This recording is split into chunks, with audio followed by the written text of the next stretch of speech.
¿Cómo están, amigos del Centro Mexicano de la Familia Empresaria? Estamos otra vez aquí hoy para platicar un tema que ha causado inquietud, que ha preocupado a las empresas familiares, ha preocupado también a los trabajadores de las empresas familiares, que es el tema del outsourcing, por ejemplo, es el tema de la reforma laboral que se está moviendo en México, en las empresas familiares, en este tema. Para eso, para hablar del aspecto laboral en tu empresa familiar, invitamos hoy a un gran amigo nuestro, laboralista, de los mejores laboralistas de nuestro país, que es Jaime Rodríguez Eguiarte. Jaime es socio del despacho Ibarra del Paso y Gallego, está a cargo de la práctica laboral de esa firma, tiene más de 15 años de experiencia en el campo del derecho laboral, es maestro en diferentes universidades, cuenta con estudios de maestría y tiene como clientes a muchas empresas, tanto mexicanas como internacionales, a quien les lleva y les gestiona todos sus temas laborales en México. Jaime, ya eres un habitual en este espacio del Centro Mexicano, me da muchísimo gusto saludarte. ¿Cómo estás, hermano? Muy bien, y tú, muchas gracias por la invitación otra vez y qué gusto estar otra vez platicando con el centro.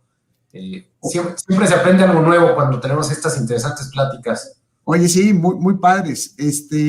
Fíjate que desde que subimos el tema a nuestras redes que íbamos a estar platicando contigo, hubo muchas personas interesadas porque parece que está moviendo mucho el tema con las reformas laborales, con las implicaciones del TEMEC que trae con esto y ahora el outsourcing. ¿Por dónde quieres que empecemos?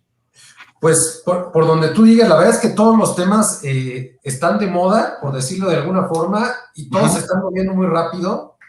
Creo que ahorita el que más preocupa o el que más nos ocupa es el de la subcontratación por los efectos que tiene, que son prácticamente inmediatos, y gran parte de las empresas, inclusive empresas familiares, han llegado a utilizar esta figura de subcontratación o outsourcing, o inclusive la famosa insourcing, que es el tener una prestadora o pagadora interna dentro de un mismo grupo de empresas donde estaban todos los empleados, que ahora pues ya no se va a poder, porque de a poco con esta reforma, pues la subcontratación como regla general está prohibida, y entendiéndose como subcontratación aquella en la cual una empresa pone a disposición de otra a su personal para llevar a cabo ciertas actividades. Digamos que partimos de esa premisa como la regla general. Ok. ¿Y qué es lo que está cambiando en materia de subcontratación? Que se habla mucho del outsourcing. ¿Cuáles son los principales puntos que deben hacer las empresas familiares para estar al día con estas reformas? Porque hay muchos que trabajaban con un sistema de outsourcing, ¿no? Ok, bueno, si quieres, vamos por el principio. Sí.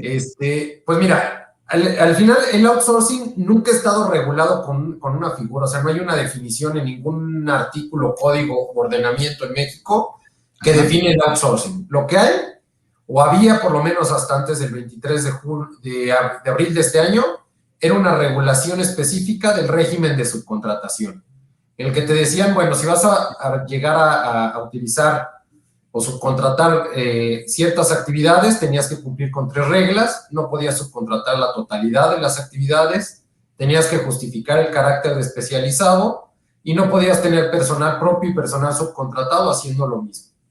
Esas básicamente eran las 3, la columna vertebral del régimen de subcontratación en México. Se incorporaron a la ley en 2012 y se eliminaron con esta reforma de 2019. Ahora la regla general es: no puedes tener subcontratación, y solo como caso excepcional cuando se trate de servicios especializados que no formen parte de tu objeto social o de tu actividad económica preponderante. ¿Esto qué quiere decir? Bueno, que si yo me dedico a vender cacahuates, o producir, fabricar y vender cacahuates, todo el personal que esté en esa línea de producción, desde el empacamiento hasta la venta final, tendría que ser personal propio.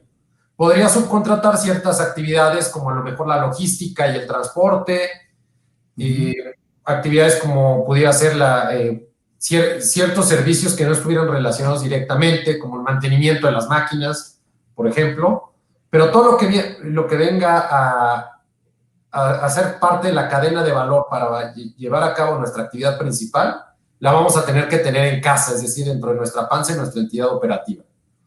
Okay. Hay dos tipos de afectaciones. Uno, para las empresas familiares que tengan estructuras donde tenían una empresa operativa, que era donde se recibía todo el ingreso, y una segunda entidad que era la entidad de servicios, que era donde contratabas a todo el personal.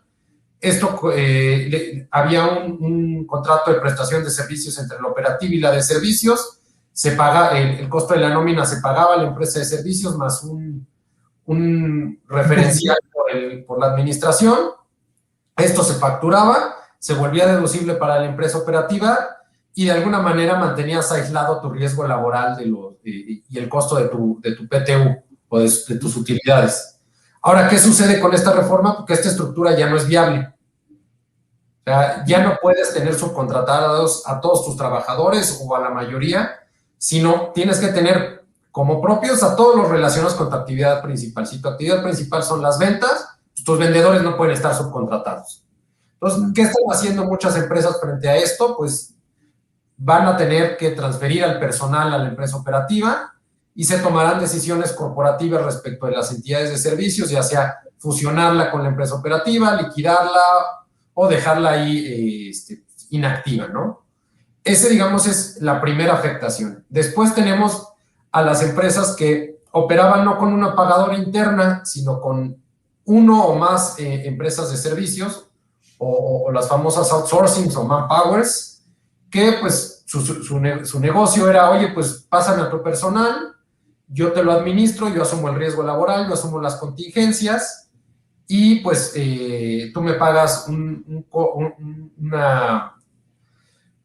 porcentaje por la administración de la nómina y pues así operaban muchas empresas que también no querían tener en su panza el costo o el pasivo laboral, operaban a través de estas, siempre existía una responsabilidad solidaria.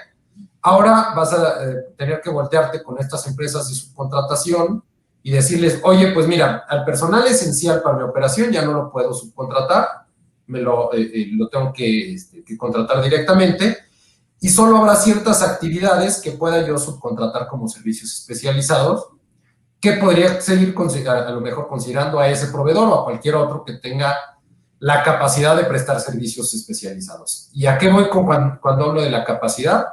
Primero que nada, la reforma impone que todas las empresas de servicios especializados tengan un registro ante la Secretaría del Trabajo como empresas de servicios especializados, es decir, que tengan la autorización para operar como tal.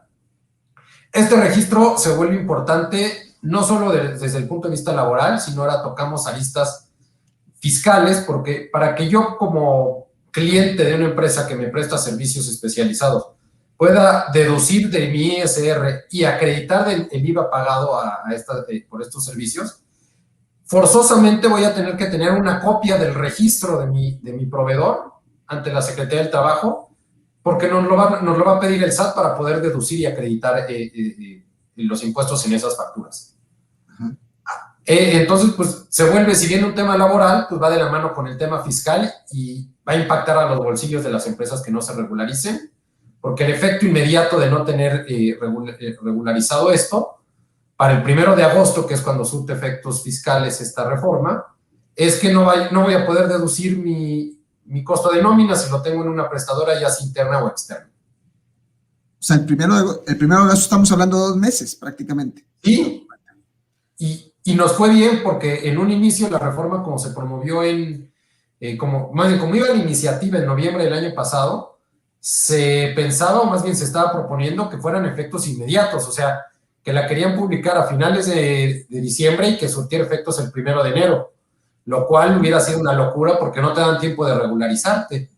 Y entonces, pues, se volvía de imposible cumplimiento prácticamente. Imagínate. Y mientras tanto lo deducías. Oye, Jaime, una pregunta práctica. Ajá. Hablamos ahorita de que es importante identificar la actividad del personal que está a nuestro cargo. Es decir, ponías el ejemplo, si tu empresa es una comercializadora, los vendedores no pueden estar por outsourcing. ¿Cómo podemos identificar cuál actividad sí es medular para la empresa y cuál sí se puede? ¿Hay algún parámetro? Pues mira, las reglas no están tan claras. La ley te habla de tu objeto social y tu actividad económica preponderante. En la práctica, pues, todo lo que esté en tu objeto social no lo vas a poder subcontratar. Entonces, ¿qué es lo primero que tienes que hacer desde el punto de vista corporativo? Revisa tus objetos sociales. O sea, y era práctica muy común durante muchos años poner unos objetos sociales de 2 páginas amplísimos, pues ahora va a ser al revés. Vamos a tener que acotarlos a lo que realmente hagamos y cuidando el aspecto fiscal, porque si no, hay ciertas actividades que tenemos que tener en el objeto social y si no, no nos va a permitir el SAT facturar. Ahora, y como actividad económica, yo creo preponderante, la única, digamos, cuestión objetiva que podríamos usar es con qué actividad estamos registrados con nuestro RFC, cuál es la actividad económica que le reportamos al SAT, de dónde vienen nuestros ingresos en nuestros libros contables. Ahí es donde están las claves para saber qué actividades son pues, nuestra actividad principal. Qué interesante, porque entonces vamos a tener que, como bien dice, revisar el objeto, a lo mejor habrá que reformarlo y nos quitamos de la cabeza esa práctica de que llegabas a la notaría y pedías el objeto social más amplio, para abarcar todo lo que se pudiera con el mismo objeto, ¿no? ¿Cuál sería la recomendación, además de esta, para que nuestras empresas familiares se empiecen a preparar ante estos cambios? Pues mira, es un tema, no hay una receta mágica para todas, es un caso, es un estudio, debe ser multidisciplinario, o sea, porque por un lado tienes que analizar tu objeto social desde el punto de vista corporativo, tienes que ver las implicaciones, impactos financieros, fiscales que tiene, y después también tienes que analizar pues, el impacto laboral y cómo te vas a reestructurar. ¿Qué es lo primero que debo de hacer? Es, ¿a qué me dedico? ¿Cómo están y dónde están mis empleados? Bueno, si los tengo a todos contratados en una sola empresa y siempre he pagado PTU y solo tengo una unidad de negocio, una sociedad, pues no tengo problemas, no me afecta. Si tengo 2 o más empresas de servicios, ahora sí me tengo que poner a revisar qué es lo que voy a hacer y ver el costo que va a tener. Hay un punto muy importante. Muchas empresas familiares y no familiares llegaban a utilizar el esquema de outsourcing o insourcing para pues, controlar un poco, matizar el costo de nuestra PTU, que como sabemos la repartición de utilidades pues, es el 10% de nuestra utilidad gravable como empresa. Ahora, con esta reforma, está topado a 3 meses de salario de los trabajadores. ¿Esto qué quiere decir? Que la regla general sigue siendo el 10%, pero no vas a repartirle nunca a un trabajador más de lo que le correspondería por 3 meses de sueldo. Entonces, es la primera vez en la historia en la que hay un tope a esta PTU, lo cual pues te hace sentirte un poco más tranquilo de tener a tus empleados en la empresa operativa porque el costo pues lo vas a tener de alguna manera pues, mapeado, si no está controlado. ¿Cuál es el tope? 3 meses de sueldo. 3 meses de sueldo. O sea, esto quiere decir, antes, una práctica muy noventera era tener 3 empresas, la de servicios, la operativa y donde estaban los activos. ¿Sí? Exacto. Para controlar. Esto es un outsourcing, digamos, interno. Exactamente. Que tampoco ya lo podemos operar conforme a esta reforma. Exacto. De hecho, ese tipo de estructuras es la más afectada por esta reforma, porque pues, era clavado servicios y no podías tener servicios, o sea, no podías tener una empresa operativa que no operara, o sea, que no tuviera un solo empleado. Claro. Ahora, dentro de empresas de un mismo grupo corporativo o grupo empresarial, y entendiendo por eso en las que una empresa ejerza control sobre las demás, se permite una figura por lo menos novedosa desde el punto de vista laboral, que le llaman servicios compartidos o complementarios. Lo que significa, si yo tengo a lo mejor, vamos a pensar en esta estructura noventera que me estabas platicando, pero vamos a pensar que tengo que los inmuebles o los activos los tengo aislados porque no quiero el riesgo, pero alguien los debe de operar. Entonces tengo mis 2 o 3 empresas operativas de 3 líneas diferentes de negocios. A lo mejor uno es no sé, tenemos la distribución, en otra la comercialización y en otra a lo mejor la logística. Son 3 empresas con 3 actividades diferentes, pero todas interrelacionadas porque son del mismo grupo, ¿no? Ajá. Y pues resulta que si aplicáramos a rajatabla o no tuviéramos esta facultad de los servicios complementarios dentro del mismo grupo, lo que querría decir es que tenemos que contratar 3 gerentes de recursos humanos, 3 gerentes de finanzas, 3 equipos de nómina, 3 equipos de facturación, cuando el día de hoy nada más tenemos 1. Entonces, ¿qué es lo que nos permite esta reforma? Bueno, tener una empresa que sea de servicios compartidos o complementarios, que le pueda prestar servicios a las otras 3 unidades de negocio, de modo que no tengamos que duplicar o triplicar puestos entre una misma organización o grupo corporativo. Claro. Oye, ¿y cómo van a reaccionar los sindicatos? Pues mira, ese es un tema interesante. La verdad es que aparte va de la mano con la reforma que empezó en 2019, que empezó su implementación real en el año pasado, en 2020, y con la creación de tribunales en ciertos estados y la entrada en vigor del Centro Federal de Conciliación y Registro Laboral también en algunos estados. Ajá. Y bueno, ¿qué pasa ahora? De entrada, pues la mayoría de las empresas, sobre todo operativas, pues tenían un contrato colectivo de protección con el objetivo de que no llegara un sindicato agresivo a atacarte y a tratar de imponerte o de extorsionarte a cambio de la obtención de un contrato colectivo de trabajo.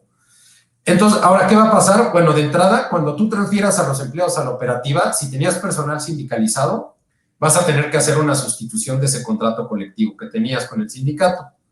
Y además, a eso, pues, para los sindicatos esa parte va a ser positiva porque van a decir, bueno, voy a tener el contrato colectivo directamente con la operativa, con la que genera el ingreso. Entonces, desde ese punto de vista va a ser positivo. Ahora, ¿qué otra cosa va a suceder? Pues que poco a poco se irá implementando en el resto de los estados en los que no se ha hecho la reforma y cada vez va a ser más complicado que mantengan un contrato colectivo de protección. Esto de la mano con el TEMEC y de la mano con los acuerdos firmados por México, como el 98 del OIT, que se ratificó en septiembre de 2019. ¿Qué significa? Bueno, hablamos de la libertad sindical. ¿Y esto qué quiere decir? Y volviendo al tema de la comercializadora, ¿qué pasa si nosotros no solo comercializamos, sino que exportamos y mantenemos un contrato de protección para evitar que nos llegara un sindicato agresivo? Pero hay un sindicato que quiere entrar a nuestra operación y pues ya tiene ciertos agremiados y le ha negado el derecho a hacer la votación para ver con quién se quieren quedar, con qué sindicatos y con el de protección o que va entrando. Y entonces, como la empresa no le permite y usan ciertas maniobras para evitar que la Junta o el tribunal o el centro logren la votación, pues va y se queja este sindicato con el gobierno de Estados Unidos diciendo, oye, pues están violando los derechos laborales contenidos en el Tratado de Libre Comercio. Y entonces, ¿qué significa esto? Bueno, pues que podría iniciar el gobierno de Estados Unidos una queja y lo que se conoce en el tratado como el mecanismo de respuesta rápida, en el que el gobierno de México tendría que investigar para decir, oye, pues sí están violando y aquí está el plan de remediación, o no están violando, ya me lo acreditaron, y si no está de acuerdo el gobierno que se queje, en este ejemplo Estados Unidos, con la respuesta, podría solicitar la apertura de un panel arbitral en el que van a determinar si sí o si no se está violando los derechos laborales contenidos en el Tratado de Libre Comercio, y derivado de eso, pues si se determina que sí violaron, el país que está quejoso, por decirlo de alguna forma, podría imponer sanciones arancelarias e inclusive cancelación de los beneficios derivados del TEMEC para esa empresa en particular. Entonces, imagínate que tú exportas el 90% de tu producción de cacahuates, en el ejemplo que poníamos al inicio, y pues ya no lo vas a poder exportar con los beneficios de arancelarios del Tratado de Libre Comercio, sino como si fueras una nación pues tercera, ¿no? O fueras un productor de un país que no tiene Tratado de Libre Comercio con Estados Unidos. Entonces, eso te va a impactar. Claro, y más si estás integrado en una cadena de valor de una transnacional norteamericana en donde tú tienes tu producción comprometida, pues te puedes meter en un problema. ¿Fue eso lo que pasó con General Motors? Sí, algo así fue. Ahí más bien argumentaron que no se habían respetado los derechos laborales al momento de hacer la votación para la legitimación del contrato colectivo. Y hay otro caso que está siendo muy sonado, que inclusive del que se está hablando mucho, es de una empresa americana que tiene su producción en Tamaulipas, no recuerdo si en Reynosa, y justo es el caso, es también industria automotriz, metalmecánica, y es parte de una cadena de valor, no es el productor del automóvil como tal, o sea, no es un General Motors o cualquier otra marca, pero pues tiene compromisos de entregar las piezas que produce dentro de la cadena de valor. Luego las produce en Reynosa y las traslada a Michigan para que hagan el ensamblado. El ensamble, ¿eh? Ajá. Y imagínate en este caso que no le permitieran seguir exportando a los Estados Unidos para el ensamble, y además del costo que va a tener el no poder exportar, las sanciones que van a venir, porque en estos contratos, como son tiempos de entrega muy estrictos, la industria automotriz sobre todo, el no poder entregar te va a implicar multas, que además se va haciendo una cadenita, porque si tú le distribuyes a otro distribuidor que produce otra pieza para la cual necesita tu pieza, tienes sanciones y te van a cobrar las sanciones del Tier 1, que es el productor del auto. Claro. No, para las empresas de estos giros es fundamental el cumplimiento estricto de todas estas disposiciones. Pero hay que acordarnos que el TEMEC es un tratado de integración económica.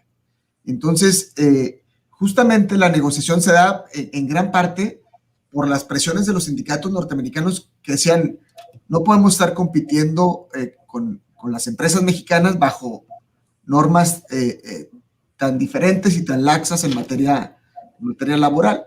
Entonces, se reestructura y se reforma la legislación mexicana para un poquito competir en igualdad de condiciones. El TEMEC nos va a obligar a ello, y desde lo laboral está pasando todos los días.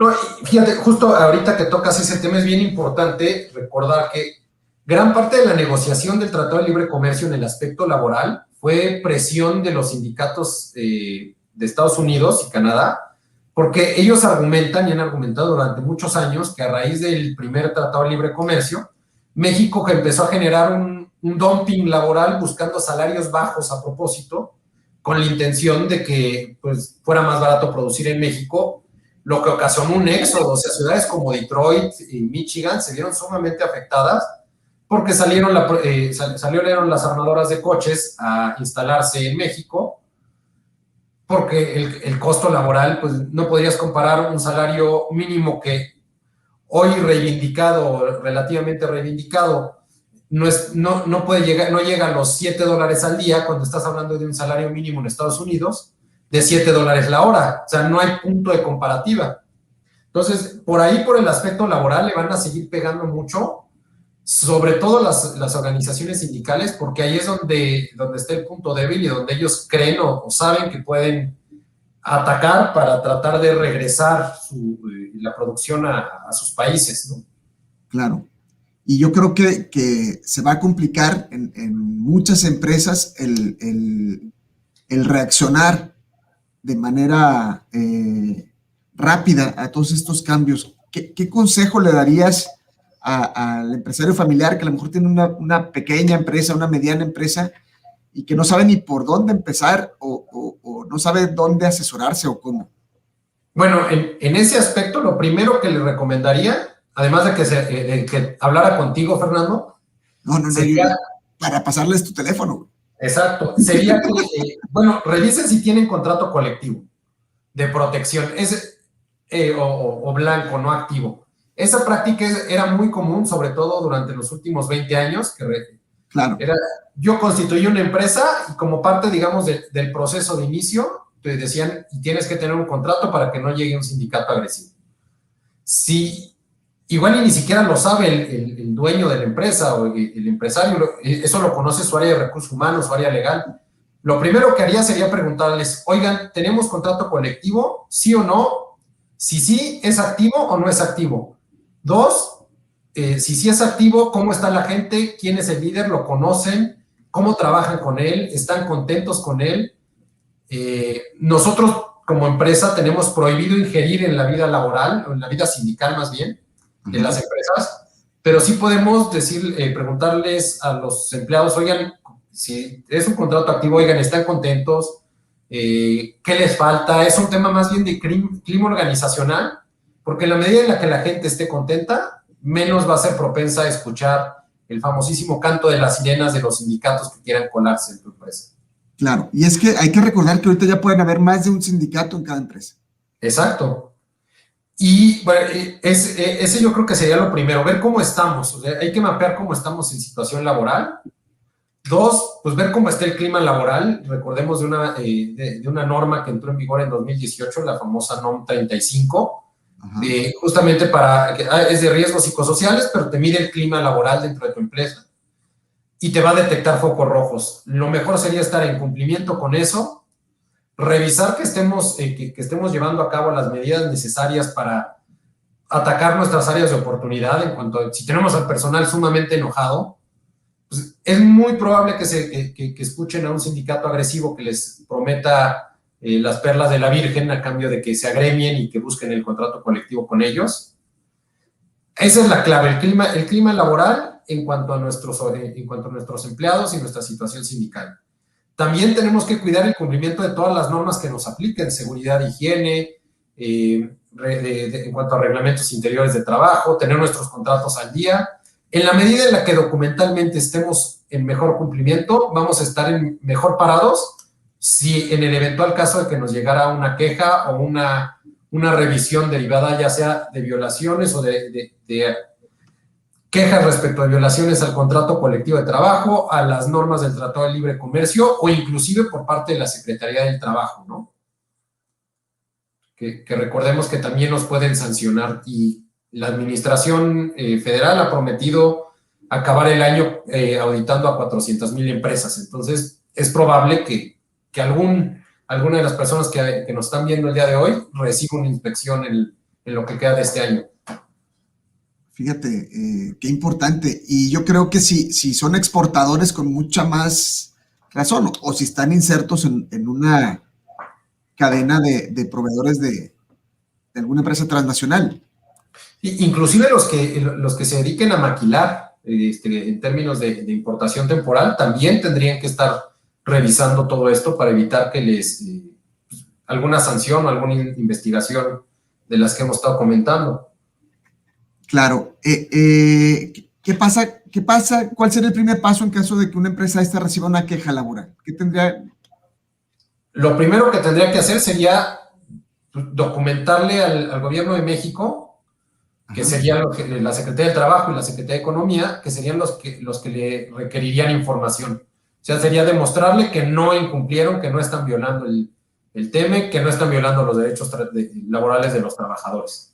Entonces, lo primero que tendrían que hacer sería, pues, armar una carpeta de cumplimiento laboral para decirles, pues, no, aquí está todo, estamos cumpliendo, todo está en orden, y si no está en orden, ¿qué medidas te puedo proponer para regularizar?